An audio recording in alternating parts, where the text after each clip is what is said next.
الحمد لله رب العالمين والصلاة والسلام على رسوله الأمين محمد وعلى آله وصحبه أجمعين أما بعد فقد قال الله تبارك وتعالى أعوذ بالله من الشيطان الرجيم فاعلم أنه لا إله إلا الله وقال تعالى يرفع الله الذين آمنوا منكم والذين أوتوا العلم درجات والله بما تعملون خبير۔ ہر قسم کی حمد و ثنا، تعریف و توصیف اللہ رب العزت ذوالجلال کے لیے لائق و زیبا ہے، اور درود و سلام ہو نبی اکرم صلی اللہ علیہ وسلم پر، جو اللہ رب العالمین کا علم لے کر کے آئے اور جس علم کے ذریعے سے اس تاریک دنیا کو منور اور روشن کیا۔ علم اندھیرے کو دور کرنے کا ایک ذریعہ ہے، علم روشنی ہے تو جہالت اندھیرا ہے، اور جتنا بھی قابل انسان ہو، دنیا کا جتنا پڑھا لکھا قابل انسان ہو، کبھی بھی اس کو اندھیرا پسند نہیں ہوتا، کیونکہ اندھیرے میں انسان کی خوبی جو ہوتی ہے ختم ہو جاتی ہے، چاہے اس کی خوبصورتی ہو، چاہے اس کے کپڑوں کی خوبصورتی ہو، انسان کی جو خوبی ہے اندھیرے میں چھپ جاتی ہے، انسان نہیں لگتا، اندھیرے کے ساتھ مل جاتا ہے۔ تو کسی بھی انسان کو اندھیرا پسند نہیں ہو، چاہے وہ جزوی اندھیرا ہو، جزوی کا مطلب ایک پارٹ ہو اندھیرے کا، جیسے رات، اگر آپ جگے رہیں گے آپ کو اچھا نہیں لگے گا۔ اسی طریقے سے دل کا اندھیرا ہو، جہاں پر قرآن مجید اور احادیث رسول صلی اللہ علیہ وسلم کی روشنی سے دل منور نہ ہو، تو آپ سمجھیں کہ ہمیشہ آپ بے چینی، بے اطمینانی کا شکار رہیں گے۔ تو اندھیرا کو دور کرنے کا صرف ایک ہی راستہ ہے، وہ ہے اللہ رب العالمین نے جس علم کو نازل کیا ہے، جو ہمارے سامنے قرآن کی صورت میں اور نبی کریم صلی اللہ علیہ وسلم کی احادیث کی صورت میں موجود ہے، ہم اسے حاصل کریں تاکہ ہماری زندگی سے اندھیرا جو کفر و شرک کا ہے، بدعت کا ہے، جہالت کا ہے، وہ اندھیرا دور ہو۔ کفار مکہ کی تاریخ کو، ان کی ہسٹری کو اگر آپ پڑھیں تو آپ کو اندازہ ہوگا، بہادر تھے وہ، ان کے اندر وفا تھی، بہادری تھی، امانت داری بھی تھی، لیکن بہت ساری خرابیاں تھیں۔ ایک دوسرے سے بات بات پر ایسے لڑتے تھے کہ تلوار اٹھایا ان کی گردن کاٹ دیا۔ عورتوں کی عزت نہیں تھی، اور جتنی برائی کا آپ تصور کر سکتے ہیں، جتنی برائیوں کا، وہ تمام تر برائیاں ان کے اندر پائی جاتی تھیں۔ لیکن جیسے قرآن مجید کا نزول ہوا اور نبی کریم صلی اللہ علیہ وسلم نے انہیں سمجھانا شروع کیا، تو وہ لوگ جو ایک دوسرے کے خون کے پیاسے تھے، اس علم کی وجہ سے ایک دوسرے کے خون کی حفاظت کرنے والے بن گئے۔ جو عورتوں کی عزت کو بیچ بازار لوٹا کرتے تھے، اس علم کی وجہ سے وہ عورتوں کی عزت کی حفاظت کرنے والے بن گئے۔ تو اس علم میں اتنی برکت ہے کہ ان کے پاس کھانے کے لیے کچھ بھی نہیں ہوتا تھا، پہننے کے لیے کپڑے ہوتے تھے جسے ہفتے بھر پہنے رہتے تھے۔ یہ حدیث ہے، صحیح مسلم کی روایت ہے کہ نبی صلی اللہ علیہ وسلم سے بعض صحابہ کرام نے شکایت کی کہ اللہ کے رسول، بعض صحابی آتے ہیں بہت دور سے اور جمعہ کے دن بھی غسل نہیں کرتے ہیں، کیوں؟ کیونکہ ان کے پاس ایک ہی کپڑا ہوتا تھا، غسل کیسے کرتے؟ تو نبی صلی اللہ علیہ وسلم نے کہا بھائیوں کا خیال رکھو، کم سے کم ہفتے میں ایک مرتبہ غسل کر لیا کرو۔ ایک ہی کپڑا ہوتا تھا، وہ بھی موٹا کپڑا کیا کہیں گے، بوریا ہوتی تھی۔ تو ان کے پاس کچھ بھی نہیں ہوتا تھا، لیکن اگر آپ مل لیں تو $1,000,000 اسمائل ان کے چہرے پر ہوتی تھی، اس علم کی وجہ سے، کیونکہ انہیں پتہ تھا کہ اس دنیا میں اگر کچھ بھی نہیں ہے تو کیا ہے، اس دنیا کو بنانے والا مجھ سے راضی ہے، تو اس سے بڑھ کر کے اور دولت کیا چاہیے۔ تو ان کا دل منور تھا، چہرہ چمکدار ہوتا تھا۔ ایک مرتبہ اگر آپ ان سے مل لیں تو ایسا لگے کہ فرشتوں سے ملاقات ہوئی ہے، کیونکہ جن کے پاس فرشتے آتے تھے انہوں نے ان کی تعلیم و تربیت کی تھی کہ اگر دنیا کی دولت نہیں بھی ہے تو جن سے لوگوں کے دلوں کو خریدا جا سکتا ہے، مسکراہٹ، حسن اخلاق، حسن تعامل، ان چیزوں سے لوگوں کو خریدنا سیکھو، ان کے دلوں میں جگہ بنانا سیکھو، اور وہ چیزیں آپ کو قرآن مجید کی تعلیم سے اور نبی کریم صلی اللہ علیہ وسلم کی سنتوں سے ملیں گی۔ تو یہ تمام چیزیں جو ہیں اس وقت آپ کو اور ہمیں حاصل ہوں گی جب ہم اس علم کو حاصل کریں گے جس علم کا لنک اور اس کا کنیکشن اللہ رب العالمین سے جڑا ہے۔ دنیا میں ہر انسان یہ چاہتا ہے کہ وہ ترقی کرے، تو ظاہر سی بات ہے جو جتنا زیادہ پڑھے گا لکھے گا اتنا ہی اونچا منصب اس کو اس دنیا میں ملے گا، اتنا ہی زیادہ۔ اب اس کے لیے اگر خرچ کرنا ہے تو لوگ اپنا فلیٹ بیچ دیتے ہیں، مائیں اپنا زیور بیچ دیتی ہیں، اور بھی بہت ساری چیزیں. اگر کسی کے پاس کوئی بھی نہیں ہے تو وہ ڈیوٹی بھی کرتا ہے اور پڑھتا بھی تاکہ بہت زیادہ ترقی کر سکے. تو جتنی بھی ترقی کر لیں یہاں پہ، جتنی بھی زیادہ آپ ترقی کر لیں، آپ کو حساب دینا ہی اللہ کے پاس، اور وہ قبر سے وہ چیز شروع ہوگی. محل شاہد یہ ہے بتانے کا جو اصل مقصد اس مثال کے ذریعے سے کہ آپ دنیا کے علم کو اور دنیا میں ایک اچھا منصب پانے کے لیے، اپنے برائٹ فیوچر کے لیے علم حاصل کرتے ہیں. کیونکہ جتنا زیادہ آپ کے پاس نالج ہوگا، علم ہوگا، اسی قدر لوگوں میں آپ کی شہرت ہوگی اور آپ اتنا ہی اونچا منصب عہدہ پائیں گے. اگر اللہ رب العالمین کا علم حاصل کریں گے، اللہ کا، تو آپ آخرت تو چھوڑ دیجئے، جنت تو ملے گی، نبیوں سے ملاقات بھی ہوگی، صحابہ کرام سے بھی ملاقات ہوگی، اللہ کا دیدار بھی ہوگا، وہ آخرت کی بات. دنیا میں کیا ہوگا؟ یہ علم کی فضیلت میں بتا رہا ہوں. علم سے مراد شرعی علم. علم کی فضیلت کیا ہوگی دنیا میں؟ آپ کو میں نے دنیا کی علم کی فضیلت بتا دی کہ اس سے کیا ہوتا ہے. آپ کو ترقی ہوتی ہے، آپ کا فیوچر برائٹ ہوتا ہے، پیسے ہوتے ہیں، شہرت ہوتی ہے، لوگ سلام ٹھوکتے ہیں، گاڑیاں مل جاتی ہیں، بہت ساری چیزیں. شرعی علم حاصل کرنے سے کیا ہوتا ہے؟ نبی کریم صلی اللہ علیہ وسلم نے فرمایا، پہلی چیز، بات کو غور سے سنیں گے، من سلک طریقا یلتمس فیہ علما سہل اللہ لہ بہ طریقا الی الجنہ. جو قرآن اور حدیث کا علم حاصل کرتا ہے تو جس راستے پر وہ چلتا ہے گویا کہ وہ جنت کا راستہ ہے. آپ دنیا کا کوئی بھی علم حاصل کر لیں، سب سے بڑا ایگزام جو ہے وہ آپ پاس کر جائیں، پہلے رینک سے پاس کر جائیں، لیکن اس راستے کو جنت کا راستہ تو نہیں کہیں گے نا. جنت کا راستہ وہی ہوگا جس کے ذریعے سے آپ قرآن و حدیث کا علم حاصل کریں. یہ دنیا کی بات ہے، آخرت کو چھوڑ دیں، اس کے لیے بہت فضائل ہیں. دوسری چیز کیا ہوگی؟ یہ چیز تو پوری دنیا بیچ کر کے آپ نہیں حاصل کر سکتے. نبی صلی اللہ علیہ وسلم نے فرمایا، وَإِنَّ الْمَلَائِكَةَ لَا تَضَعُ أَجْنِحَتَهَا لِطَالِبِ الْعِلْمِ. جو علم حاصل کرنے والا ہوتا ہے قرآن اور حدیث کا، اللہ فرشتوں کو بھیجتا ہے، جاؤ یہ طالب علم ہے. اور علماء بھی طالب علم ہوتے ہیں. آپ یہ نہ سمجھیں کہ جو طالب علم ہے اور علماء ہیں دونوں الگ الگ ہیں، نہیں. اگر کسی نے اپنے آپ کو سمجھ لیا کہ بہت بڑا عالم ہے، اب سیکھنے کی ضرورت نہیں، تو وہ دنیا کا سب سے بڑا جاہل ہے. جتنا بڑا بھی عالم ہو جائے وہ ہمیشہ طالب علم رہتا ہے، کیونکہ سیکھنے کی جو حرص ہے اس کی زیادہ ہوتی جاتی. اب کوئی بولے کہ نہیں اب سیکھنے کی ضرورت نہیں ہے تو وہ جاہل ہے، کیونکہ اللہ رب العالمین ہی سب سے بڑا عالم ہے، اس کے علاوہ جتنے ہیں سب جاہل ہیں. اور نبی صلی اللہ علیہ وسلم کے بارے میں اللہ رب العالمین نے کہا، وَمَا أُوتِيتُم مِّنَ الْعِلْمِ إِلَّا قَلِيلًا. آپ کو تھوڑا علم دیا گیا. تمام نبیوں کے سردار کے بارے میں اللہ نے یہ کہا ہے، ہم اور آپ کہاں ہیں؟ جاہل سے بھی جاہل ہیں. تو اپنے آپ کو بہت بڑا عالم نہ سمجھے، ہمیشہ یہ سمجھے کہ ہم ابھی سیکھیں گے.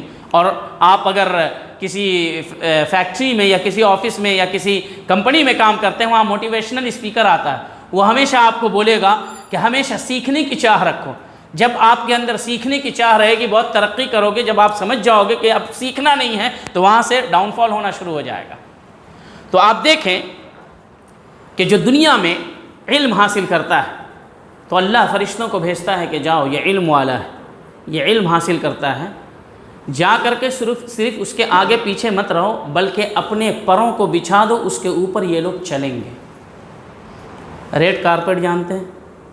اس کے پیچھے کی تاریخ بھی جانتے ہیں. کن لوگوں کے لیے بچھائی جاتی ہے ریڈ کارپیٹ؟ کن لوگوں کے لیے؟ بہت بڑے بڑے لوگوں کے لیے. اور کسی کے لیے اگر بچھائی گئی تو وہ فخریہ اپنے محلے میں، اپنے علاقے میں آ کر کہتا ہے میرے لیے ریڈ کارپیٹ بچھائے گی. اور جس کے لیے فرشتوں کے پر بچھائے جاتے ہیں.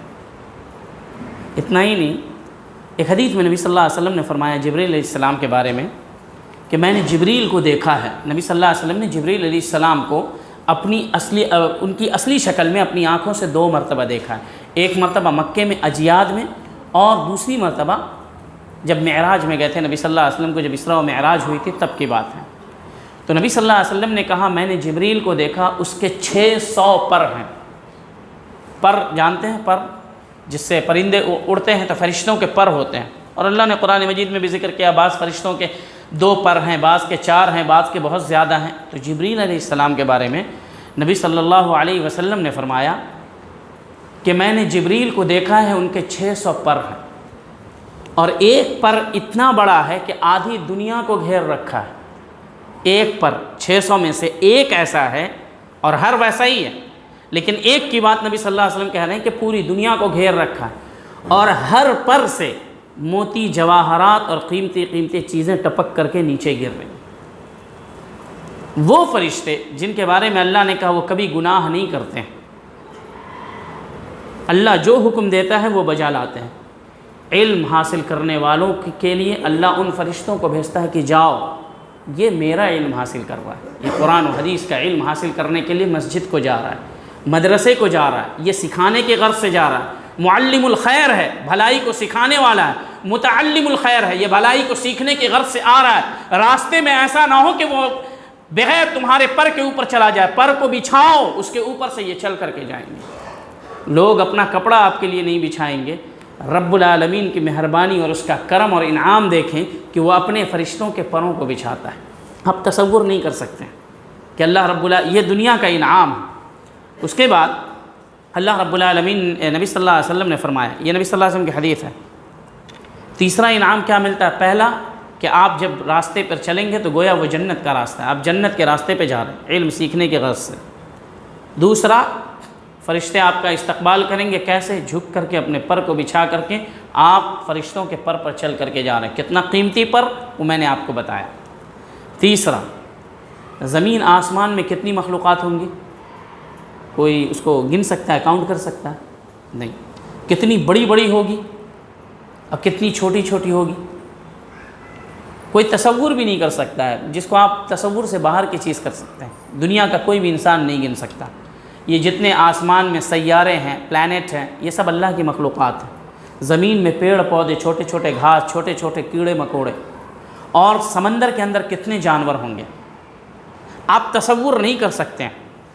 جب آپ علم حاصل کرنے کے راستے میں ہوتے ہیں، علم حاصل کرنے کے لیے جب آپ جاتے ہیں، قرآن اور حدیث کا علم حاصل کرنے اور سیکھنے کے لیے، تو اللہ رب العالمین دنیا کی تمام مخلوقات کو، فرشتوں کو، آسمان کو، چاند کو، سورج کو، ستاروں کو، تمام پلانٹ کو، زمین کے تمام پودوں کو، ہر ایک ذرات کو، سمندر میں رہنے والی تمام مخلوقات کو اللہ حکم دیتا ہے، میرا یہ بندہ شرعی علم حاصل کرنے کے لیے جا رہا ہے، تم سب مل کر اس کے لیے دعائے استغفار کرو، مغفرت طلب کرو۔ کون ہے آج دوست کے لیے مغفرت کی دعا نہیں کرتا؟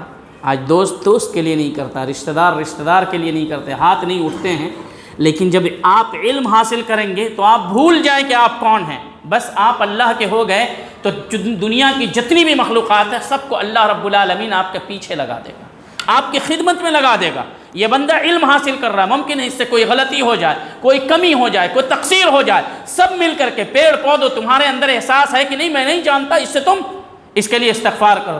مچھلیاں سمندر کی، جتنے بھی جانور ہیں دنیا میں، جتنے جانور ہیں، پیڑ پودے ہیں، ساری فضاؤں میں جتنے بیکٹیریاز اڑ رہے ہیں، سب کو اللہ کا حکم ہوتا ہے، اس کے لیے کہو اے اللہ تو اس عالم کے اور اس علم سیکھنے والے کے گناہوں کو بخش دے۔ اگر سب نے دن میں ایک مرتبہ دعا کر دی تو آپ سوچیں اللہ رب العالمین ان کی دعاؤں کو قبول کرے گا کہ نہیں کرے گا۔ تو یہ علم سیکھنے کا دنیاوی فائدہ ہے۔ دنیا کے اندر لوگ کہتے ہیں نا کہ شرعی علم میں کیا ملے گا؟ دنیا نہیں ملے گی، دنیا نہیں ملے گی، شہرت نہیں ملے گی، رب ملے گا، جنت ملے گی۔ اگر اخلاص ہے تو ریاکاری ہے کہ آپ ہم کو بڑا عالم کہیں، آپ کہیں بڑی اچھی تقریر تھی، خوب تھا، یہ ریاکاری ہے، اس پہ کچھ نہیں ملے گا۔ اگر مقصد یہ ہے لوگوں کی اصلاح ہو جائے، اس سے ہم کو بھی ثواب مل جائے، ہماری بھی اصلاح ہو جائے، آپ کی بھی اصلاح ہو جائے، تو دنیا نہیں ملے گی۔ کیوں نہیں ملے گی؟ یہ علم ایک ایسی دولت ہے جو صرف نبیوں کو دی جاتی ہے۔ علم ایک ایسی دولت ہے جو صرف نبیوں کو دی جاتی ہے، اور مال ایسی دولت ہے جو ہر کسی کو ملتا ہے۔ دنیا کی دولت حاصل کرنی ہے ملے گی، نبی کی دولت حاصل کرنی ہے تو دنیا کی کوئی گارنٹی نہیں، لیکن اللہ کی جنت کی، نبی کی شفاعت کی، نبی کے دیدار کی گارنٹی، اگر اخلاص للہیت ہو اور انسان علم کے مطابق عمل کرے تو اس لیے اگر نبی کا وارث بننا ہے تو آپ کو کتاب و سنت کا علم حاصل کرنا پڑے گا۔ تو یہ تیسرا فائدہ ہوا کہ دنیا کی تمام مخلوقات، آپ گلی میں چلنے والے کتوں کو دیکھتے ہیں، کتے کتے ہی ہیں لیکن اللہ کے مخلوق ہیں. اگر آپ طالب علم ہیں تو وہ بھی آپ کے لیے مغفرت کی دعا کرتے ہیں. کیسے کرتے ہیں یہ رب جانتا ہے. یہ پہاڑ، یہ پیڑ، یہ پودے، یہ سمندر، جھیل کے اندر رہنے والی تمام چیزیں، یہ جتنے بھی جانور آپ دیکھتے ہیں، اگر آپ طالب علم ہیں تو وہ آپ کے لیے کہتا ہے کہ اے اللہ یہ تیرا طالب علم ہے، تیرے علم کو حاصل کرنے والا ہے، تو اس کے گناہوں کی مغفرت فرما دے. تو آپ سوچیں کہ اگر آپ اللہ کی خدمت کر رہے ہیں، اس کے دین کی خدمت کرنے کے لیے علم حاصل کر رہے ہیں، تو پوری دنیا کی مخلوقات کو اللہ نے آپ کی خدمت میں لگا رکھا ہے. یہ کہاں ملے گا؟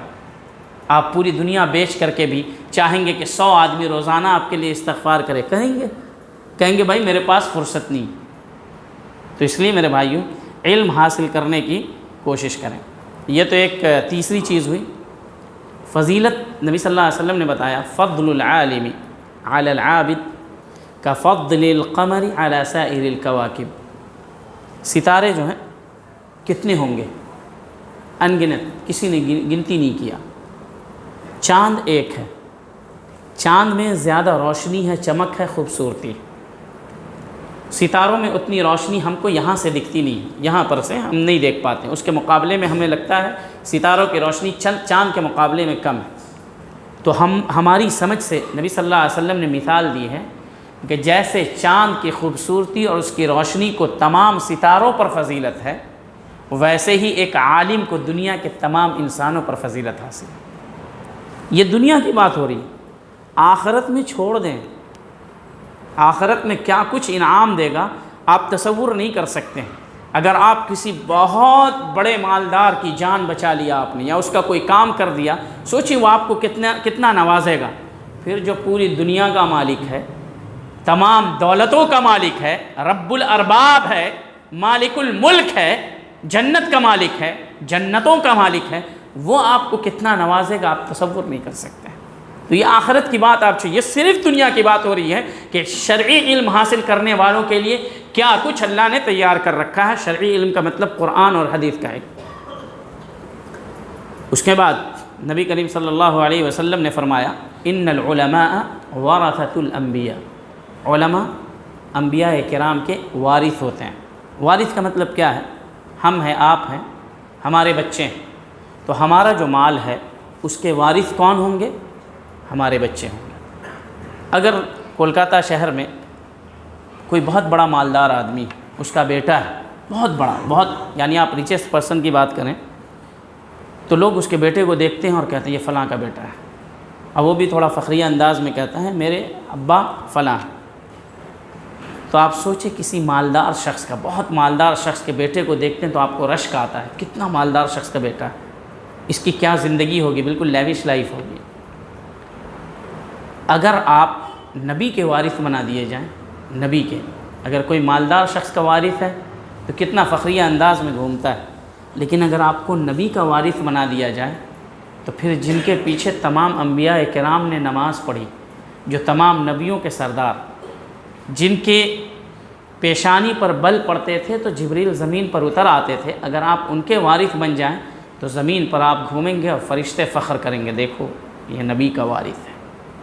ہم لوگ فخر کرتے ہیں دوسروں کے اوپر، فرشتے فخر کریں گے یہ نبی کا وارث ہے. اس کے لیے اللہ نے ہم لوگوں کو پر بچھانے کے لیے کہا.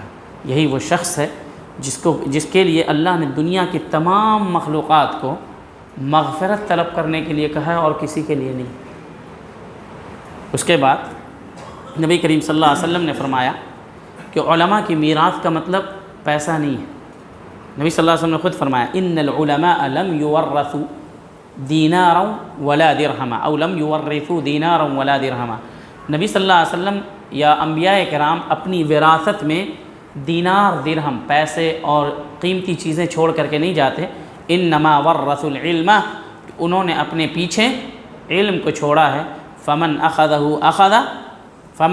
به اخذ بحظ وافر، کہ جس نے علم سے جتنا جمع کر لیا گویا کہ وہ اتنا قریبی وارث ہے نبی صلی اللہ علیہ وسلم کا.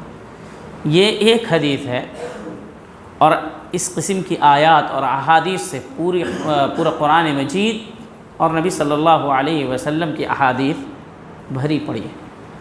اب یہ بات ہے، ایک سوال یہاں پر آپ یہ کر سکتے ہیں کہ ہم لوگوں کی عمر ہو گئی، یہ فضیلت ہم لوگوں کو کیسے ملے گی؟ ٹھیک ہے ہم اپنے بچوں کو کوشش کریں گے، اور جو لوگ ابھی ہیں سیکھنے کے غرض سے ان کو کر سکتے ہیں، لیکن ہم لوگوں کو بھی یہ فضیلت چاہیے۔ کیسے مل سکتی ہے؟ سیکھنے کی کوئی عمر ہوتی ہے؟ اس پہ سب کا اتفاق۔ اگر آپ صحابہ کرام رضی اللہ عنہم اجمعین کی سیرت کا مطالعہ کریں گے تو آپ دیکھیں گے بیشتر صحابہ کرام رضی اللہ عنہم اجمعین نے جب بالغ ہو گئے تب انہوں نے اسلام قبول کیا۔ 20 سال، 25 سال، کوئی 40 کے بھی ہو گئے، کوئی 50 کے بھی ہو گئے، تب انہوں نے قبول کیا۔ اب پھر انہوں نے علم سیکھا ہے، تو وہ تمام لوگ جو علم سیکھتے ہیں کتاب و سنت کا، علماء کے پاس آ کر کے بیٹھتے ہیں، اور روزمرہ زندگی میں صبح فجر کی نماز کب پڑھنی ہے، کیسے پڑھنی ہے، اس کے احکام کیا ہے، قرآن حدیث کی روشنی میں، صحابہ کے اقوال کی روشنی میں آ کر کے سیکھتے ہیں۔ اسی طریقے سے دن میں ہم کو تجارت کرنی ہے، کیسے کرنی ہے، بینک کے معاملات کو ہم کو کیسے درست رکھنا ہے، زکوٰۃ کے معاملات کو کیسے درست رکھنا ہے، یعنی آپ کی زندگی میں جو بھی مسائل پیش آتے ہیں، اگر آپ آ کر کے علماء کے پاس بیٹھتے ہیں اور سیکھتے ہیں اس غرض سے کہ ہم جو بھی کام کریں کتاب اللہ اور سنت رسول کے مطابق کریں اور اللہ رب العالمین کی خوشنودی کے لیے کریں، تو آپ بھی انہی طالب علموں میں داخل ہیں۔ لیکن شرط یہ ہے کہ آپ کو آنا پڑے گا۔ موبائل ہے، گوگل میں سرچ کر لیں گے، اس کو طلب علم نہیں کہتے ہیں۔ آپ کا شیخ تھوڑی نہ بن سکتا۔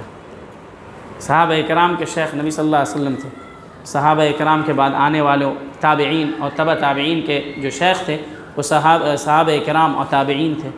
تو آپ کو علماء کے سامنے بیٹھنا پڑے گا، ان سے سیکھنا پڑے گا۔ یہ نہیں کہ کسی عالم کی کوئی بات آپ کی تجارت کے خلاف ہو گئی، آپ کے من کے خلاف ہو گئی، فوراً گوگل سرچ مارا اس کے خلاف، اور اس کے بعد کہا آپ نے ایسا کہا ہے، میں نے تو ایسا دیکھا ہے۔ کہاں سے بھائی؟ تو گوگل میں۔ تو آپ اسی شیخ کے پیچھے نماز بھی پڑھ لیجیے، ہمارے پیچھے کیوں پڑھتے ہیں؟ تو ہر چیز کا حل گوگل نہیں ہے۔ گوگل کے بارے میں بعض علماء نے کہا مردار جانتے ہیں نا، ڈیڈ۔ اور مردار کھانا کب جائز ہوتا ہے؟ ساری دنیا آپ کی ہو، اور اگر نہیں تو کم سے کم رب آپ کا ہو، اور رب کو آپ اپنا بنانے کے لیے اس علم کو حاصل کرنا پڑے گا جسے قرآن و حدیث کا علم کہتے ہیں۔ پوری دنیا آپ کی کبھی نہیں ہو سکتی، لیکن رب آپ کا ہو سکتا ہے۔ فرشتے آپ کی خدمت کر سکتے ہیں، اس کو کہتے ہیں کہ یہ فیوچر ہے۔ کیسا فیوچر ہے بھائی؟ فرشتے ان کی خدمت کریں گے، رب رضامندی کا اظہار کرے گا، رب اپنی وحدانیت پر گواہ بنائے گا، کسی کو نہیں بنایا۔ اللہ رب العالمین نے قرآن مجید میں فرمایا شہید اللہ انہ لا الہ الا ہو والملائکۃ واولو العلم قائما بالقسط لا الہ الا هو العزیز الحکیم۔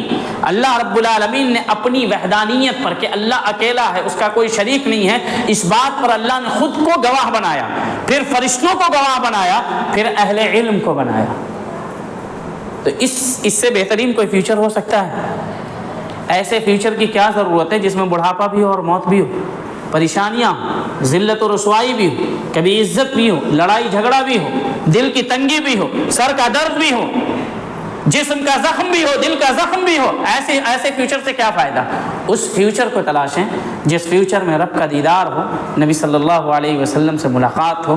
اس فیوچر کو اگر حاصل کرنا ہے جہاں پر نہ بڑھاپا ہوگا، نہ موت ہوگی، نہ کمانے کی ٹینشن ہوگی، اور نہ یہ اس بات کی ٹینشن ہوگی کہ گھر میں جائیں گے تو کھائیں گے کیا، نہ پسینہ ہوگا، نہ کوئی چیز ہوگی، نہ قضائے حاجت جانے کی ضرورت ہوگی، وہ جنت ہے، اور وہ راستہ علم کے راستے سے ہو کر کے گزرتا ہے۔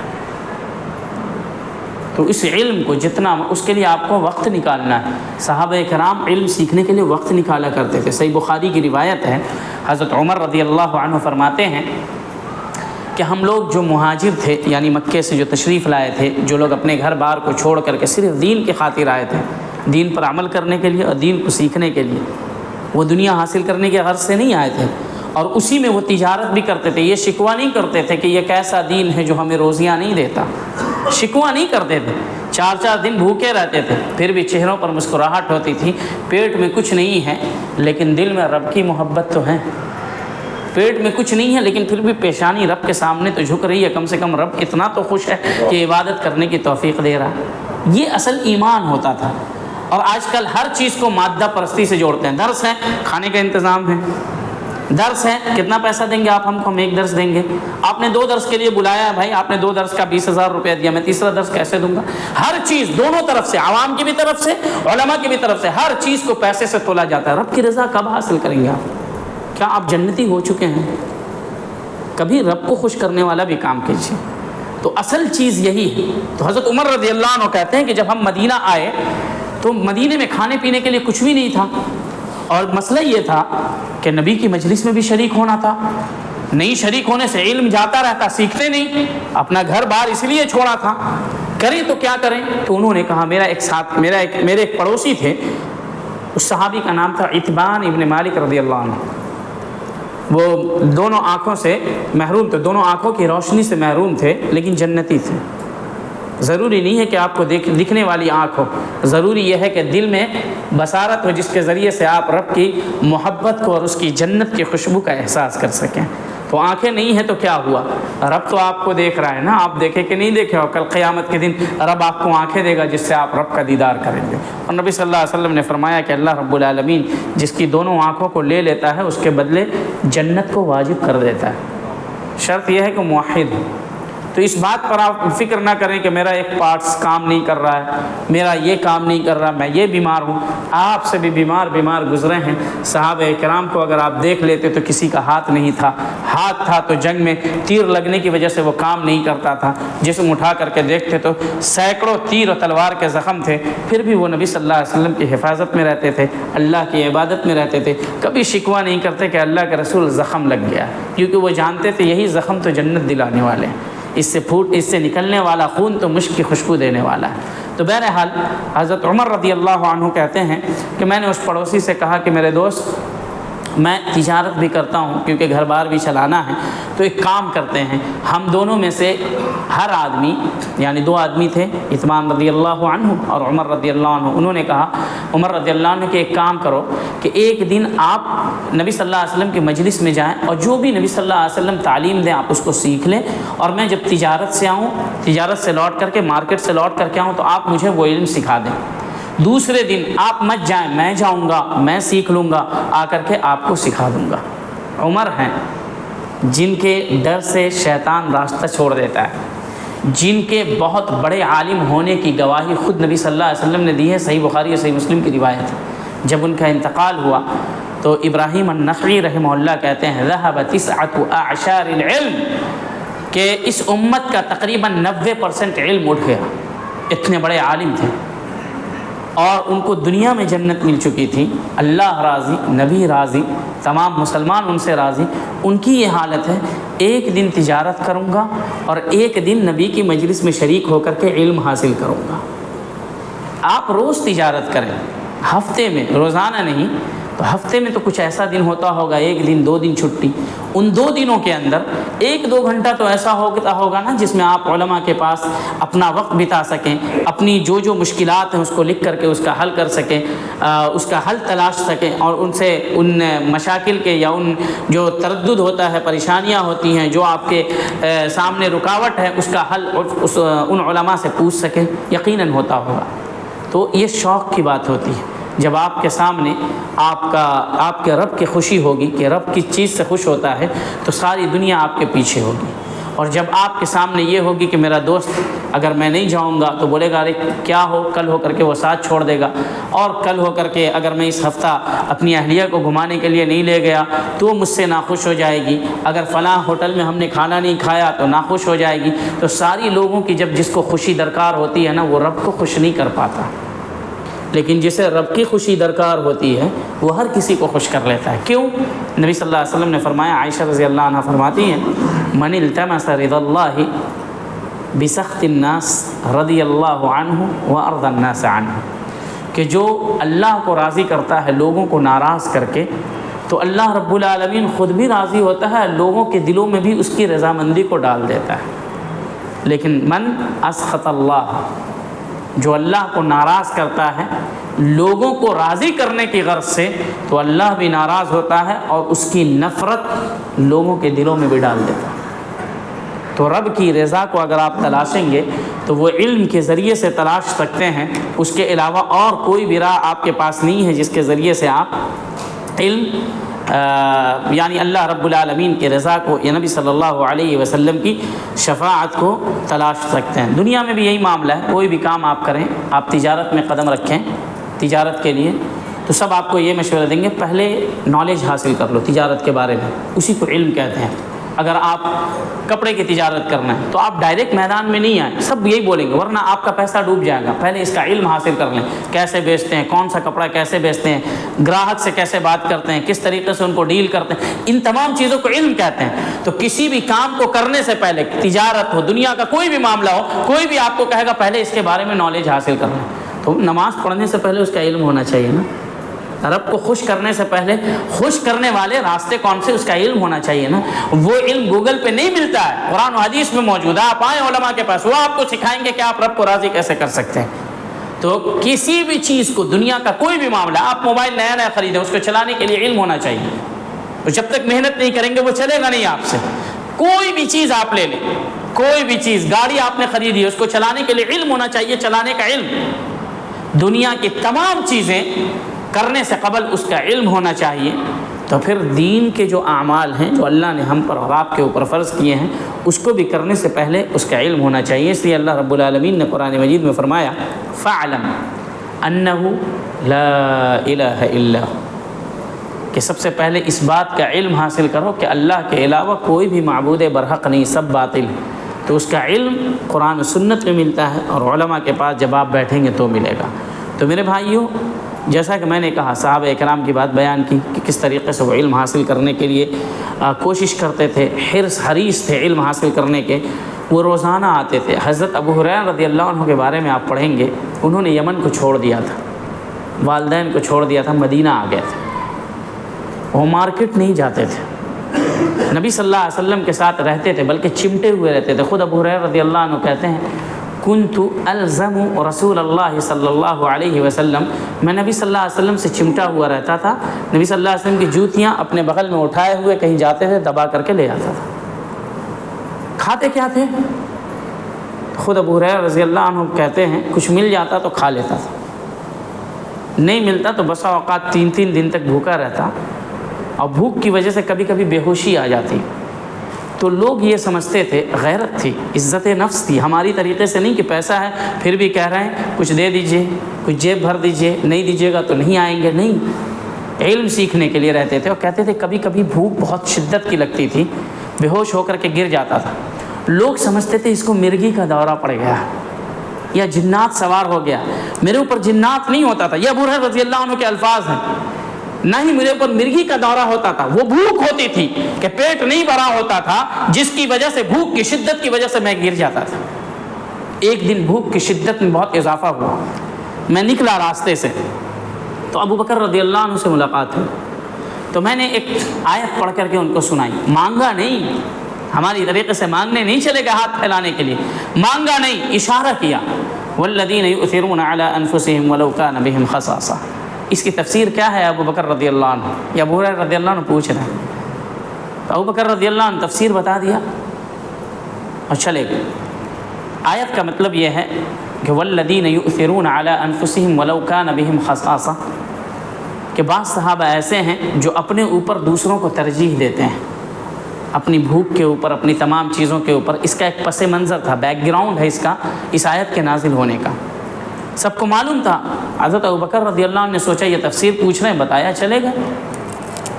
حضرت عمر رضی اللہ عنہ آئے، ان سے بھی پوچھا، بتایا، چلے گئے۔ نبی کریم صلی اللہ علیہ وسلم جب آئے تو حضرت ابو ہریرہ رضی اللہ عنہ کو دیکھتے ہی کہا، ابو ہریرہ جس وجہ سے تم نکلے ہو اسی وجہ سے میں بھی نکلا ہوں۔ بھوک کی شدت، کون ہے؟ نبیوں کے سردار سید المرسلین، عرش تک گئے ہیں، رب سے بات کر کے آئے ہیں۔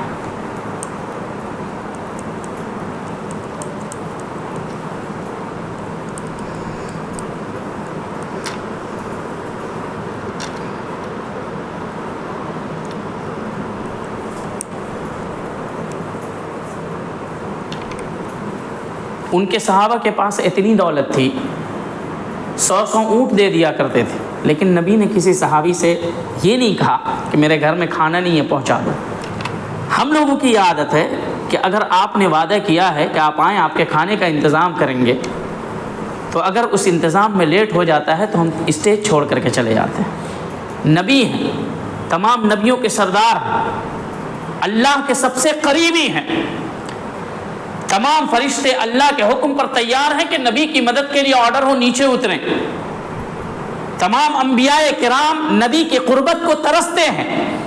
ان کی یہ حالت ہے کہ بھوک، جب گھر میں کچھ بھی نہیں ہے تو بھوک کے مارے گھر سے نکلے ہیں اور اپنے صحابی کو دیکھ کر کے پہچان جا رہے ہیں کہ یہ ابو ہریرہ بھوکا ہے، اس وجہ سے یہ باہر نکلا ہے۔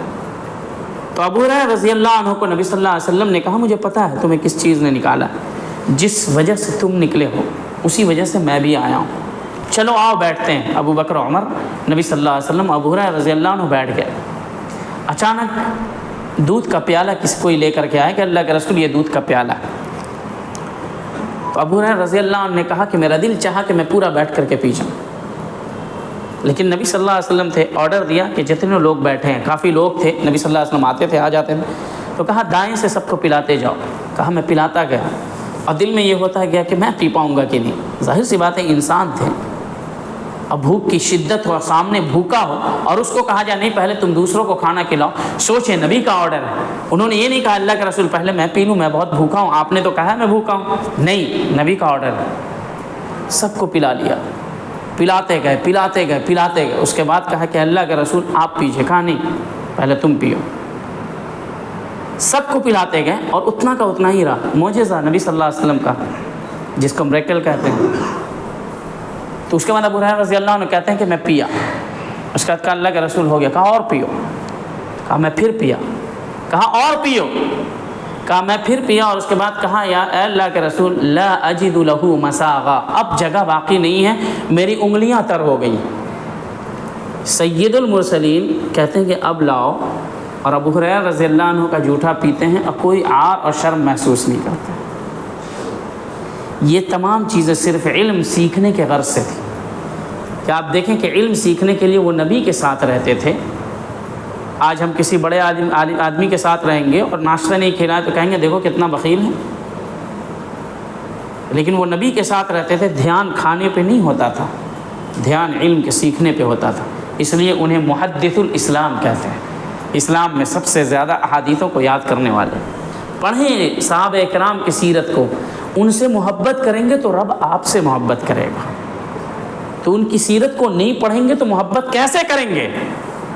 ہم تمام لوگوں کو پڑھتے ہیں، ایک دن میں کتنی چیٹ پڑھ جاتے ہیں، کتنی ویڈیوز دیکھ جاتے ہیں، نیوز پیپر کتنا پڑھ جاتے ہیں، اپنے دوستوں سے فون پر کتنی بات کر جاتے ہیں، آپ اس کو کاؤنٹ کریں، ہر ایک منٹ کو گنیں، تقریباً 1 گھنٹہ تو نکالتے ہوں گے نا، کیا 10 منٹ آپ 2 صفحہ پڑھنے کے لیے نہیں نکال سکتے ہیں؟ 5 منٹ رب کے سامنے رونے گڑگڑانے کے لیے نہیں نکال سکتے ہیں؟ پھر کیا آپ کے اور رب کے درمیان کیسا تعلق ہے؟ کیا آپ کبھی سوچتے نہیں؟ ایک جس سے آپ محبت کرتے ہیں، جو آپ کا سب سے قریبی ہوتا ہے، 1-2 دن بات نہیں کرے تو آپ کو لگتا ہے شاید وہ ناراض ہے، اور آپ رب کے سامنے جھکتے نہیں ہیں، کیا آپ کو نہیں لگتا آپ کا رب اور ہمارا رب ہم سے ناراض ہے؟ کیوں نہیں سوچتے؟ کس دنیا میں جی رہے ہیں؟ جنت جن لوگوں کے لیے بنی تھی، جن کو دنیا میں جنت ملی، وہ عمل کرنے کے بعد بھی یہ سوچتے تھے کہ پتہ نہیں اللہ راضی ہوگا کہ نہیں ہوگا، خون دینے کے بعد بھی سوچتے تھے پتہ نہیں یہ خون اللہ قبول کرے گا کہ نہیں کرے گا،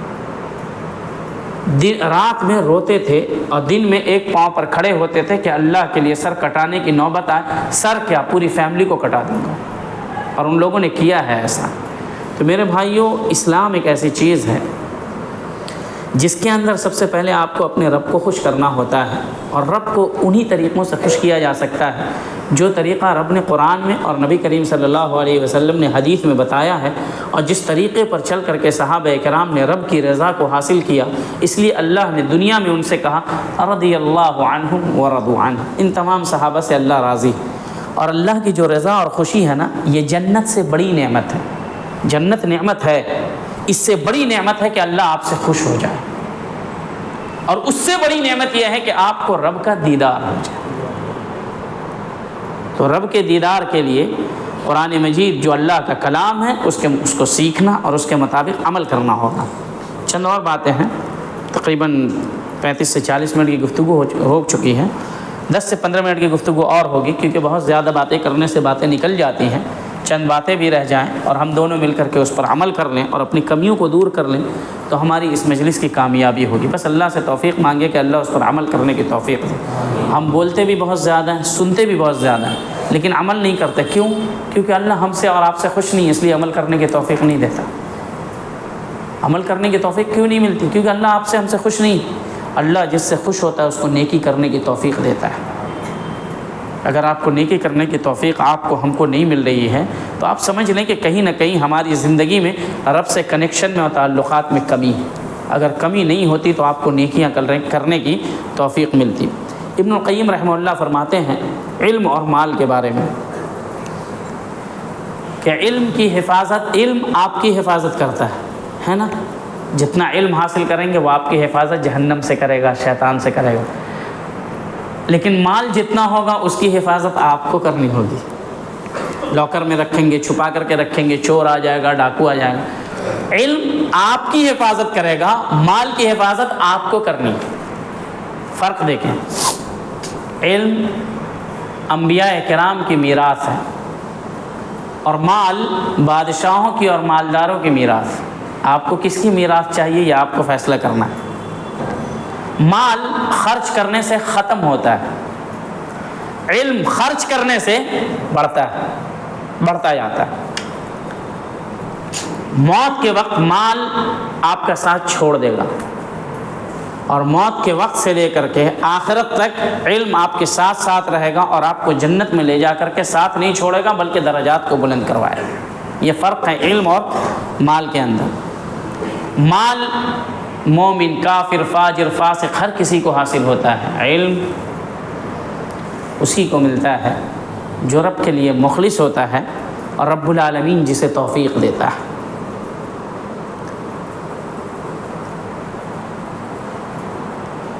علم کی وجہ سے آپ رب سے جڑتے ہیں، مال کی وجہ سے اس میں مشغول ہونے کی وجہ سے رب سے آپ دور ہوتے ہیں۔